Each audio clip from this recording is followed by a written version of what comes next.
Jalan negara tak menambah ke ekonomi negara.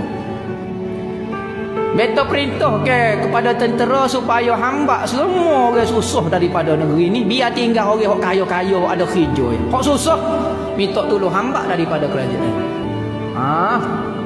Katanya menteri lagu tu. Tak boleh tu aku.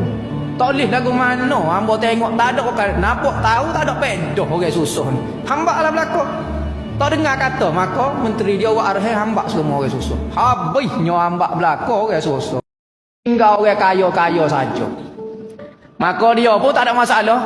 Buat arahan tu, buat arahan. Esok macam biasalah mengatur. Lusa matai makan nasi. Tai makan nasi lah. Jamu bukan masuk-masuk. Dia makan dia pun tengok sayur. Tengok ikan. Dia kata, "Bapa sayur ni tak segar ni. Amo tengok bapa sekali masuk sayur segar-segar ni."